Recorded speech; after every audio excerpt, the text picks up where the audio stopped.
Olá, bem-vindos a mais uma conversa. Hoje a gente vai mergulhar em alguns trechos bem importantes de A Ralé Brasileira, do Gessé Souza. Um livro fundamental, né? Com certeza, a nossa ideia é, assim, investigar a fundo o que ele diz sobre a desigualdade aqui no Brasil.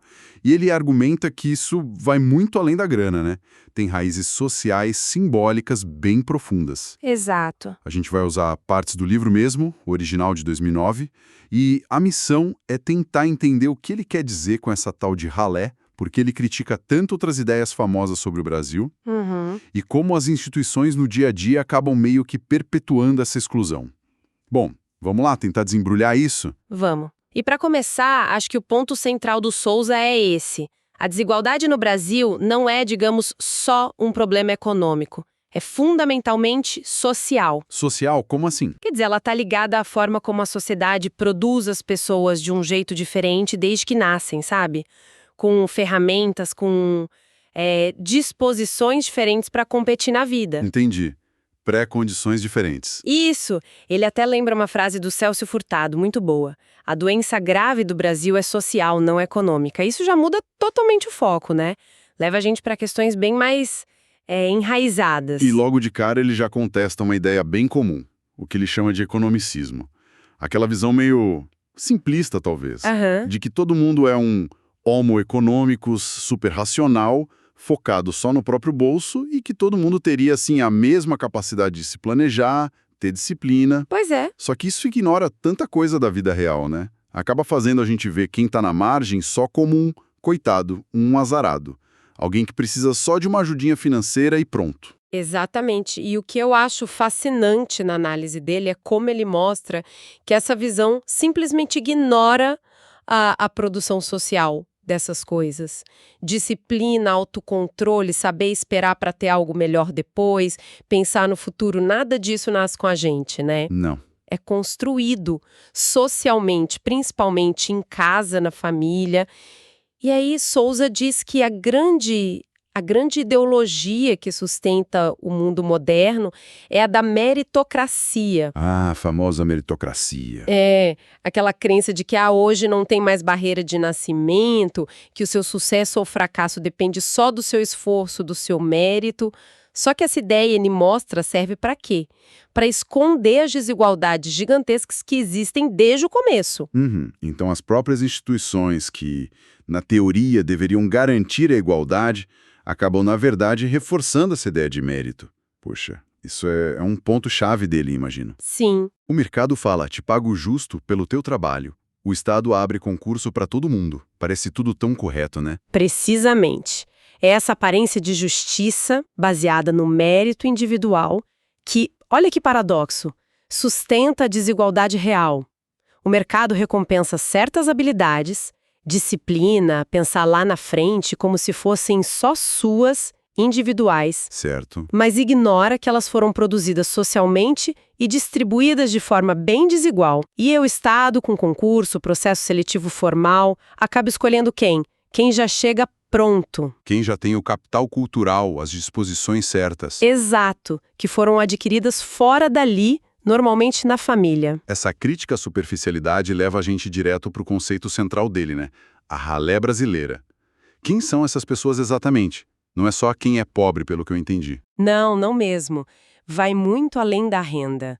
Souza define a ralé como uma parte bem grande da população. Ele chega a falar em quase um terço. É muita gente que se caracteriza pela falta do que ele chama de hábitos primário. Hábitos. O que seria isso, mais ou menos? É um conjunto de disposições que a gente internaliza, sabe? Valores, capital cultural e algo super importante, capital emocional. Tudo isso funciona como pré-requisito, mesmo que ninguém fale, para você conseguir competir com alguma chance na sociedade moderna. É como se faltassem as ferramentas básicas já dentro de você para jogar o jogo. E como é que se consegue ou não essas ferramentas? Ele dá muito peso para a família, né? Total. A família é o ponto crucial. A classe média, por exemplo, ela passa para os filhos muitas vezes sem nem perceber, de forma afetiva, pelo exemplo, pela rotina, um monte de coisa. Autodisciplina. Fazer o dever, cumprir o horário. Isso. Autocontrole, não agir por impulso, Planejamento, né? Poupar, pensar no futuro, respeitar regras abstratas. E tem um ponto que o Souza destaca, pegando do Honneth, que é fundamental, a autoconfiança básica. Autoconfiança. Aquela que vem de você se sentir amado, valorizado, sem condição, lá na primeira infância. Essa segurança interna que te permite enfrentar desafio, frustração sem desabar. Nossa, o contraste com a realidade que ele descreve para Halé é chocante mesmo. Falta esse aprendizado afetivo, prático, que parece tão básico para a gente. Pois é. Os pais podem até falar, vai para a escola, mas se eles mesmos não tiveram sucesso na escola, se não tem livro em casa, não tem o hábito, esse incentivo fica meio vazio, né? Da boca para fora. Fica fraco, né? Tem o caso da Leninha, que ele conta que ela diz que veio do fundo do buraco. Isso mostra bem essa falta de tudo, né? A luta para sobreviver hoje torna quase impossível ter aquela disciplina, aquele planejamento que a sociedade valoriza tanto. É. Se a gente junta as peças, né? Percebe que essa falta das pré-condições psicossociais que deveriam vir de casa explica muito do tal fracasso escolar. E também a dificuldade de entrar num trabalho melhor, mais estável. Não é preguiça, não é falta de vontade, como a ideologia da meritocracia adora dizer. É uma desvantagem estrutural mesmo, que está incorporada na pessoa, no corpo, na mente, desde pequenininho. É uma corrida que muita gente já começa lá atrás, sem o preparo mínimo. Entendi. E além de definir essa ralé, o Souza também gasta um bom tempo criticando outras explicações muito famosas sobre o Brasil, né? Aquelas do homem cordial do Sérgio Buarque, o jeitinho do da Mata, o tal do patrimonialismo que está em todo lugar. Por que ele acha que essas ideias não dão conta do recado ou até atrapalham? Olha, a crítica dele é forte porque ele argumenta que essas teorias, mesmo sendo super influentes, acabam virando uma cortina de fumaça. Elas fazem umas coisas meio problemáticas. Primeiro, tendem a pintar o Estado como vilão de tudo. Sempre o Estado, né? Corrupção, clientelismo. Exato. E, por outro lado, idealizam o mercado como se ele fosse, por natureza, bom, eficiente.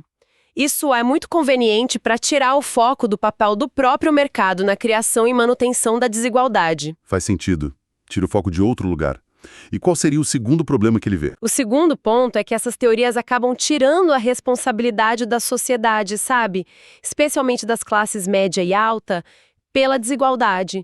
A culpa fica sempre ou num Estado abstrato corrupto, ou numa herança cultural vaga, o personalismo, o jeitinho. Algo que parece que sempre existiu e ninguém tem culpa direta. Isso. E aí impede uma autocrítica social mais séria sobre como as nossas relações do dia a dia, os nossos valores, mesmo os que a gente não fala, sustentam a exclusão. E tinha um terceiro ponto, sobre a gente se achar muito diferente, único. Exatamente. Essas teorias reforçam a ideia de que o Brasil é singular, quase exótico. Souza até brinca que a gente se vê como marcianos verdinhos. Marcianos verdinhos. É. Focando nessas supostas características culturais únicas, a gente não consegue enxergar os mecanismos universais de produção de desigualdade que existem em todas as sociedades modernas capitalistas. Claro, com as diferenças locais, mas a base é parecida. Aí a gente perde a chance de comparar, de aprender com outros lugares e, principalmente, de ver as estruturas comuns de dominação que afetam a gente aqui. Entendi. Ele quer nos colocar no mundo real, digamos assim. Exato. Um exemplo que ele analisa bem é o livro A Cabeça do Brasileiro, do Alberto Carlos Almeida. Souza vê ali uma tentativa de dar uma cara mais científica, com estatística, para essas teses antigas do personalismo, do patrimonialismo.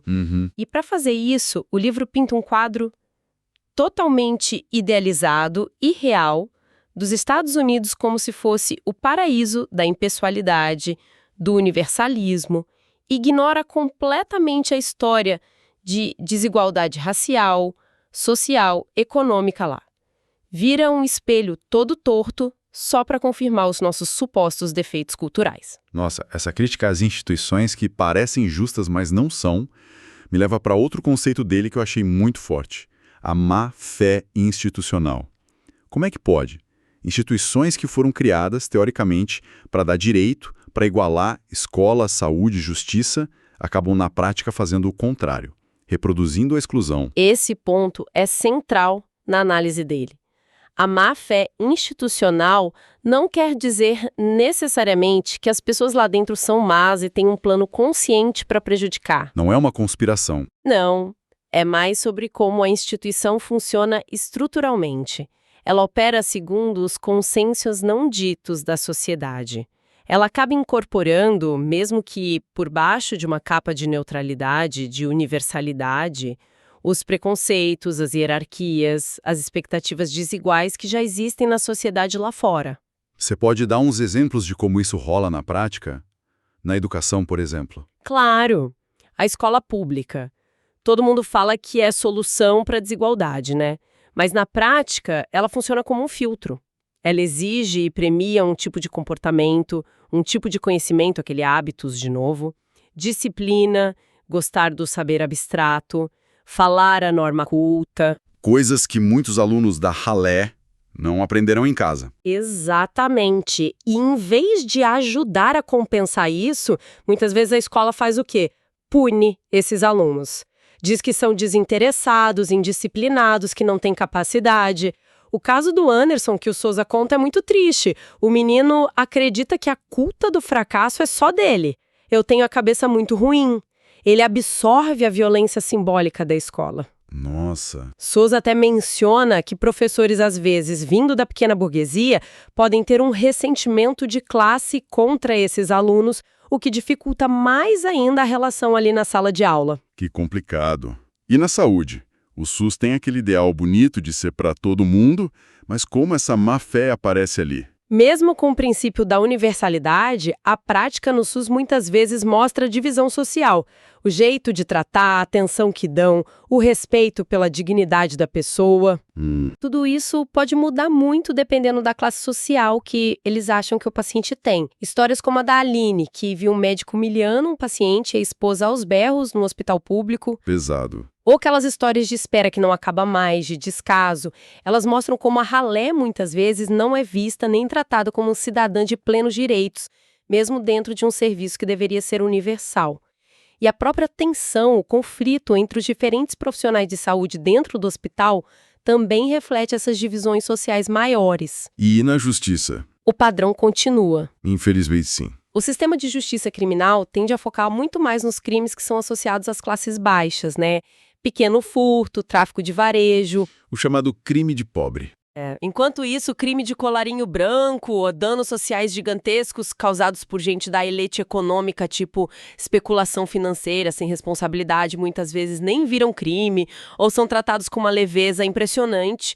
A própria aplicação da lei no dia a dia está cheia de preconceito de classe, de raça. Souza descreve como juízes podem agir como se fossem defensores da sociedade de bem contra os inimigos que seriam a ralé. Até medidas que parecem mais avançadas, tipo pena alternativa, podem dar totalmente errado porque não levam em conta a vida real dessas pessoas. Como é que você exige que alguém vá toda semana no lugar X ou faça certas tarefas se a pessoa não tem dinheiro nem para o ônibus ou vive numa família completamente desestruturada? A falta de sensibilidade da juíza nos casos da Simone ou das meninas que roubaram o turista porque estavam com fome são exemplos muito fortes dessa desconexão, dessa má-fé. Então a conclusão é que essas instituições, elas não são neutras, não são só técnicas.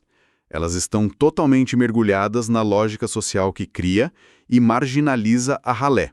Elas acabam, validando a exclusão, mesmo que usem a lei ou a norma técnica como desculpa. É exatamente essa a questão central.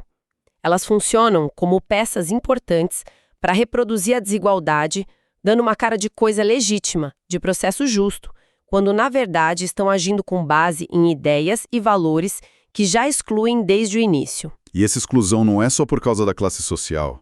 Souza também olha para como raça e gênero se misturam nisso tudo, né? Sim, ele tem uma visão específica sobre o racismo aqui no Brasil. Sim, é um ponto bem relevante na análise dele. Souza diz que o racismo no Brasil funciona de um jeito diferente do modelo clássico da segregação aberta, tipo o apartheid ou o sul dos Estados Unidos antigamente. Certo. Aqui ele seria mais sutil, talvez. mas nem por isso menos cruel, baseado no que ele chama de preterição estética. Preterição estética. O que é isso? É uma desvalorização muito profunda que está ligada aos traços físicos não brancos, baseado num padrão de beleza que é branco, europeu e que domina tudo. Essa desvalorização mexe com a autoestima, com as relações afetivas, com as chances na vida, de um jeito que está em todo lugar o tempo todo. Uhum. É um racismo que age muito no nível simbólico, sabe? Do reconhecimento, da imagem que a pessoa tem de si mesma e atinge homens e mulheres de jeitos diferentes. O caso da Lídia, que ele descreve no livro, parece mostrar bem isso por dentro, né? A briga entre as irmãs para ver quem era mais branca, a relação difícil com o próprio corpo. Exatamente.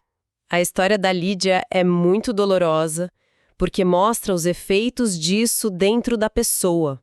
O sofrimento psicológico, a busca por um reconhecimento que parece que a cor da pele sempre nega, o jeito como o racismo entra até nas relações de família mais próximas. É.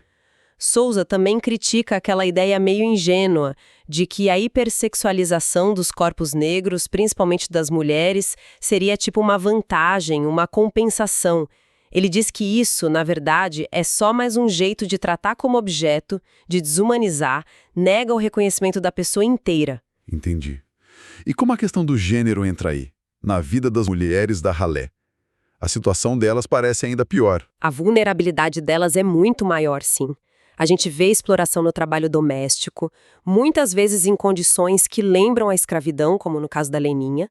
Vê a prostituição, que Souza descreve não como uma escolha livre, mas como uma escolha pré-escolhida. Pré-escolhida. Para meninas como a Flávia e a Marluce, que vêm de uma falta de afeto e de recurso material tão grande desde a infância, que o corpo acaba sendo a única coisa que elas têm para negociar.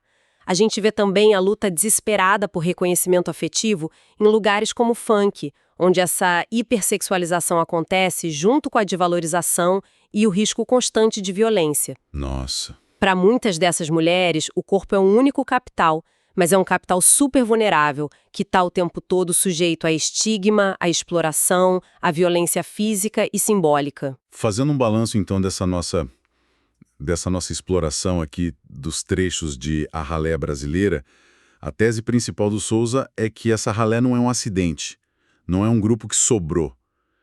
É um produto direto da nossa sociedade, marcado pela falta daquele hábitos que é essencial para a vida moderna e que é passado ou não na família. Ele desmonta as explicações que olham só para a economia ou para a cultura do jeitinho. Critica a ilusão da meritocracia. Sim. Mostra como as instituições, com essa má-fé, acabam reforçando a desigualdade que deveriam combater. E, no fim, mostra como classe, raça e gênero se enrolam de um jeito complexo nessa história de exclusão. É uma análise bem forte, né? É muito forte. E um dos pontos que eu acho mais provocadores que o Souza traz é a dificuldade imensa que a sociedade brasileira, em todas as classes, tem de fazer uma autocrítica sincera sobre isso. Parece que a gente está sempre precisando achar um bode expiatório, né? O Estado, a elite malvada, a herança cultural. Exato. Para não ter que encarar os consensos silenciosos, os valores que a gente não questiona e que sustentam a desigualdade no nosso dia a dia, nas nossas relações, nas piadas que a gente faz, no que a gente espera uns dos outros. A análise dele convida a gente a ir além das respostas fáceis, que muitas vezes só servem para deixar a gente tranquilo e tirar a nossa responsabilidade coletiva. E isso me deixa pensando aqui. Se o Souza diz que a continuação dessa desigualdade toda depende tanto desses mecanismos que escondem a real e da nossa dificuldade em ter uma consciência crítica, inclusive, e talvez principalmente das classes média e alta que, de alguma forma, se beneficiam disso tudo, que outros consensos não ditos sobre quem tem valor, quem merece o quê, quem faz parte, quem tá fora, será que não estão agindo em outras áreas da nossa vida? Moldando o que a gente pensa e faz sem a gente nem notar? Fica aí uma reflexão pra gente levar daqui, né?